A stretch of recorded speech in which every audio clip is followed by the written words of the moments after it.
So I've been wanting to make a second video for a while now, and I haven't gotten around to it. I've thought a lot about it, but I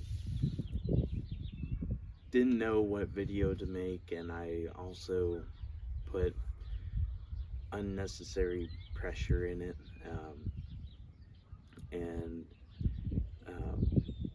Recently I had some inspiration, for one, to actually do the thing, but also something I came across recently that is the subject of this video.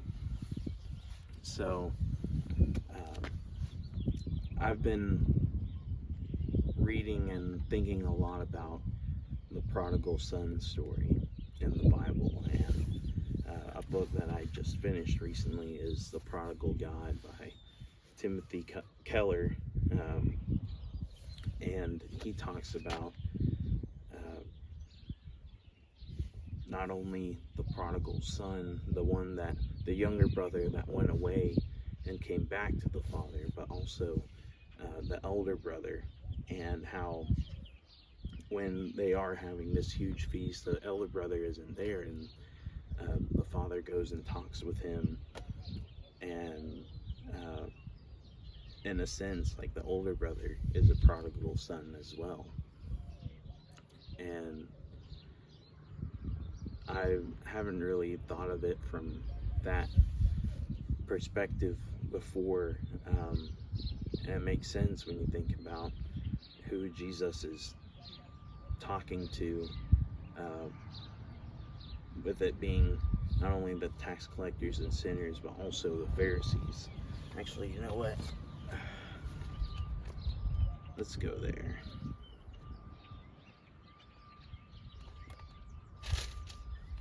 Alright.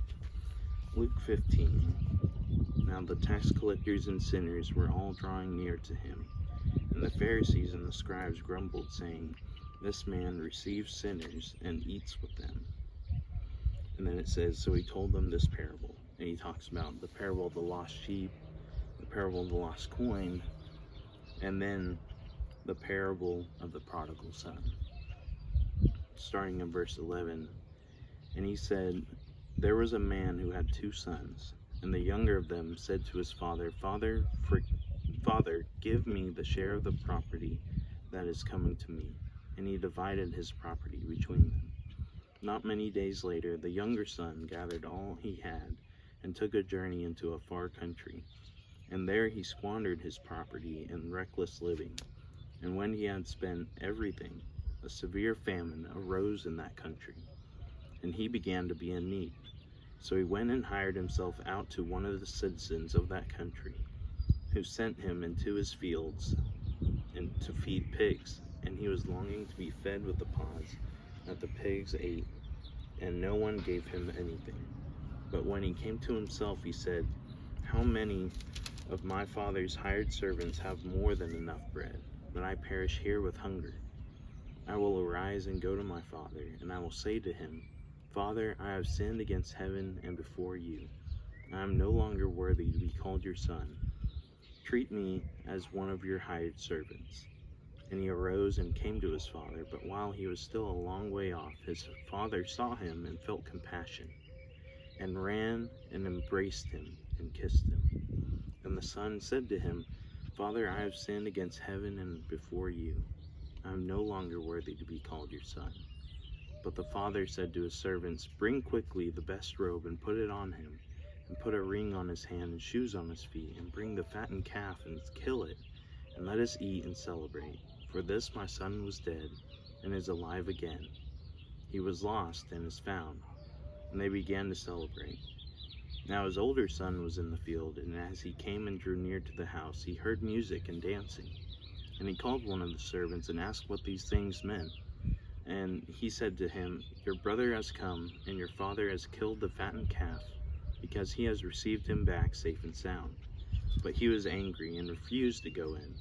His father came out and entreated him. But he answered his father, "Look, these many years I have served you, and I never disobeyed your command. Yet you never gave me a young goat, that I might celebrate with my friends. But when this son of yours came, who has devoured your property with prostitutes. You killed the fattened calf for him." And he said to him, "Son, you are always with me, and all that is mine is yours.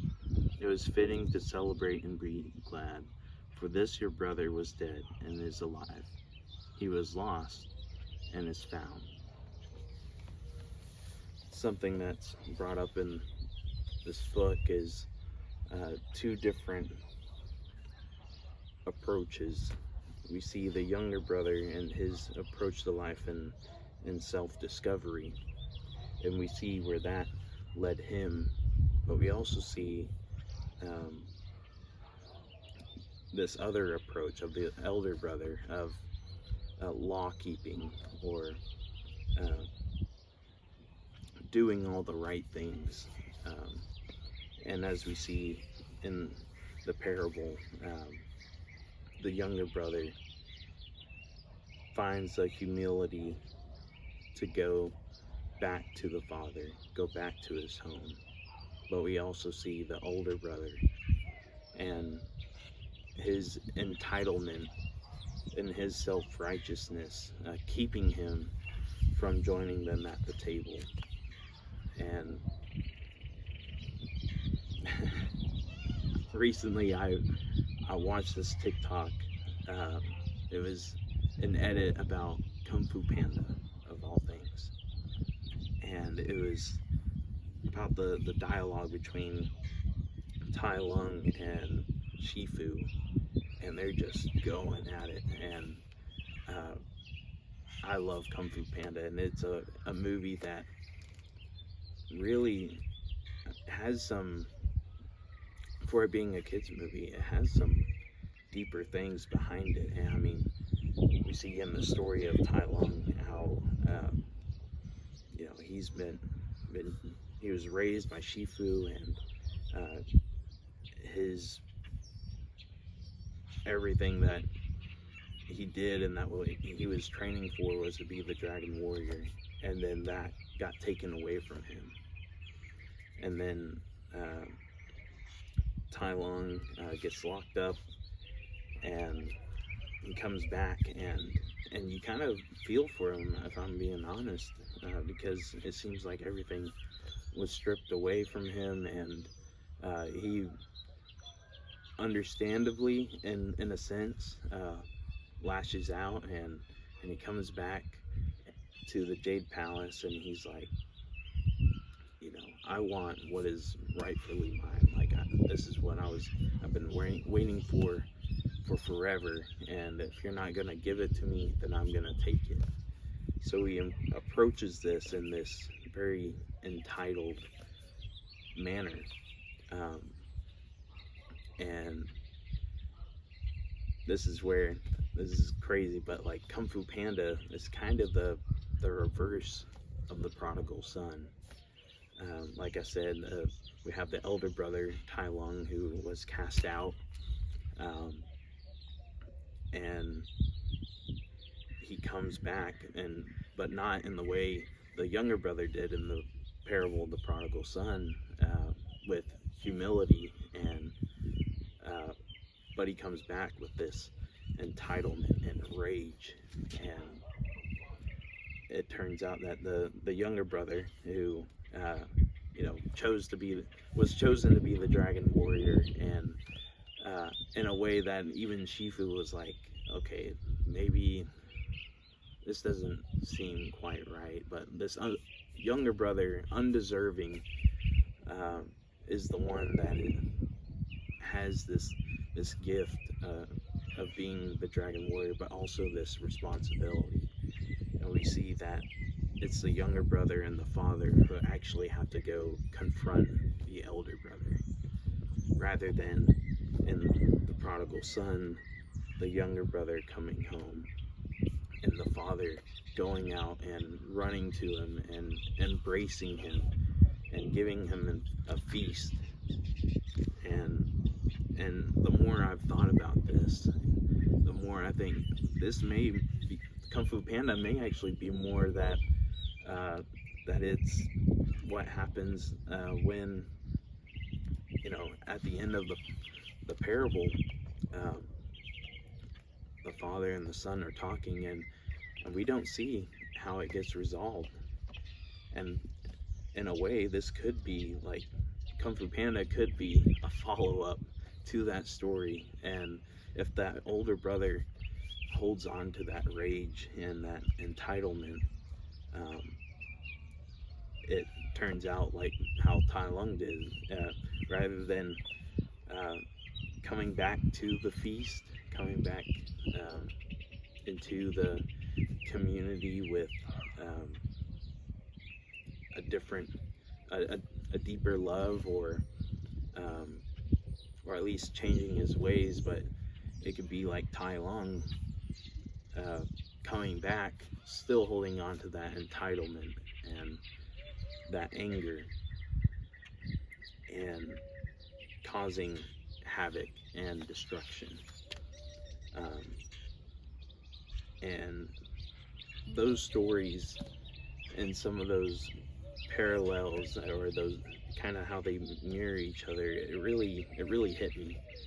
For one, makes me I love movies, I love stories, um, and I think that just goes to show how great of a movie and story that Kung Fu Panda is.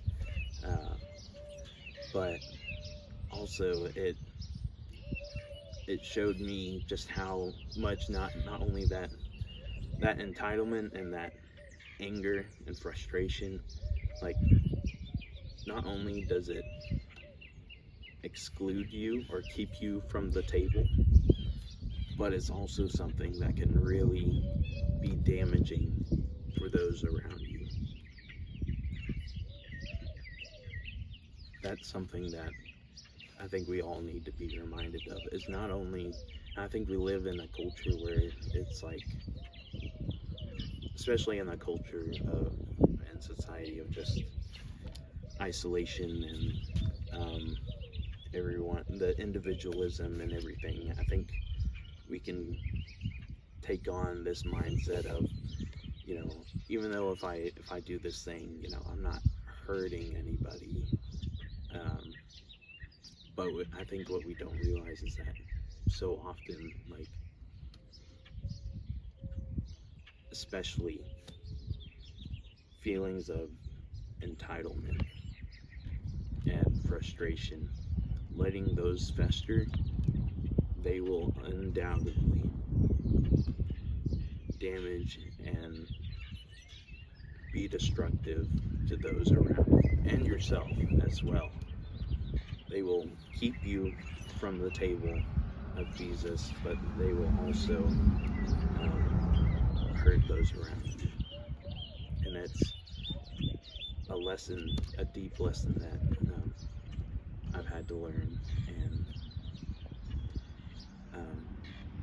I also want to close with just the great love that our Father has. When the younger son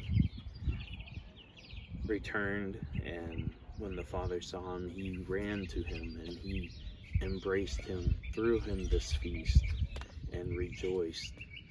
And when he noticed that the older brother wasn't there, he went out there and talked to him. I think sometimes we may forget in that story that not only did he go out to see the younger brother, but he went out to see the elder brother. But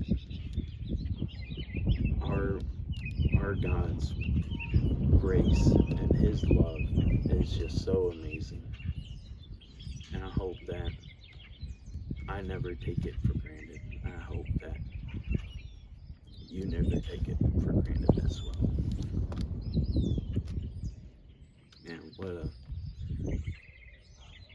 it was so crazy, because I, like, just one TikTok edit and going over through the prodigal God and through the prodigal son's parable, and like connecting those, like, I don't know, I didn't think I'd make a video about Kung Fu Panda, but I love stories, and I think it's incredible too how God uses stories, and how the main overarching book that how the book is, the Bible is a story, and everyone's got a story, and that's a pretty cool thing. So I hope that today that we can appreciate stories more, but also that we can let go of that entitlement that we may have, or even we see the younger brother, the path of self-discovery, and thinking like, oh, like I know what I'm doing. I know I'm finding. I always, in my experience, when I try that, I find out just how much I don't know. But at the same time, like, I think approaching life and approaching God with humility, but also with wonder, is something we need more of. And obedience is a big thing, and it's a great thing in the Bible, but we cannot let that turn into entitlement, where we just use God to get something. And as older brothers, or as younger brothers, let us all look to God, but also look to our other brothers and sisters, and let us be reminded that we're not in this alone. We're not in this alone. Now, I want to say one last thing. I gotta end with a song. A song seems fitting, so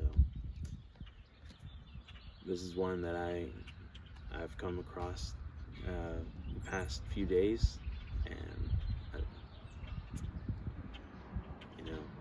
it's funny, but man, it's been in my head, like, ever since I heard it for the first time. It's been stuck in my head. They got Luca down, a reason in them wrong, the real big three. They created AD cause they needed change, and they got to say his name. His name is LeBron James.